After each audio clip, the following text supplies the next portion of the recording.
నూలులో శతాబ్దాల గౌరవం, పట్టు పరంపరకు ప్రతీక, సంప్రదాయానికి శాశ్వత చిరునామా సఖీ.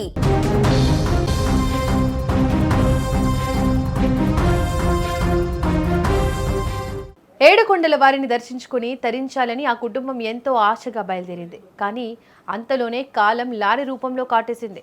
అరుణాచలం నుంచి తిరుమలకు వెళ్తుండగా జరిగిన ఘోర రోడ్డు ప్రమాదం ఒకే కుటుంబానికి చెందిన ఇద్దరిని బలి తీసుకోగా మరో 7గురిని ఆసుపత్రి పాల్చేసింది.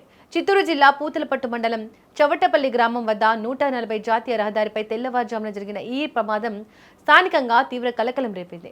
కర్నూలు జిల్లాకు చెందిన ఒకే కుటుంబానికి చెందిన 10 మంది సభ్యులు తమిళనాడులోని అరుణాచలం తిరువన్నమలై క్షేత్రాన్ని దర్శించుకుని అక్కడి నుంచి తిరుమల శ్రీవారి దైవ దర్శనం కోసం కారులో బయలుదేరారు. ఈ క్రమంలో ఈ రోజు ఉదయం సుమారు 6:30 గంటల సమయంలో పూతలపట్టు మండలం చౌటపల్లి గ్రామ సమీపంలోని ఇండియన్ ఆయిల్ పెట్రోల్ బంక్ ఎదురుగా బెంగళూరు తిరుపతి నేషనల్ హైవేపై రోడ్డు పక్కన ఆగి ఉన్న తమిళనాడు రిజిస్ట్రేషన్తో ఉన్న లారీని వెనక వైపు నుంచి కారు అత్యంత వేగంగా ఢీకొట్టింది.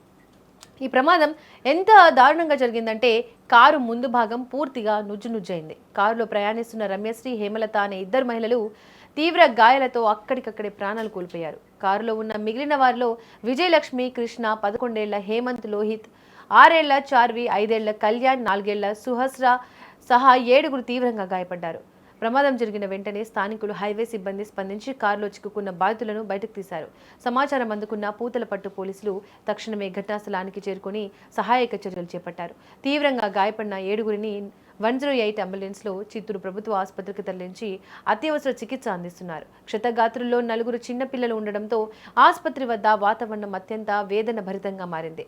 మృతుల దేహాలను పోస్టుమార్టం నిమిత్తం మార్చురీకి తరలించారు. ఈ ఘోర ప్రమాదంపై పూతలపట్టు పోలీసులు కేసు నమోదు చేసి లారీని నిలిపి ఉంచిన విధానం, ప్రమాదానికి గల పూర్తి కారణాలపై లోతుగా దర్యాప్తు చేస్తున్నారు. కుటుంబ సభ్యుల మరణ వార్తతో కర్నూలులోని వారి బంధుమిత్రుల్లో తీవ్ర విషాద ఛాయలు అలుముకున్నాయి.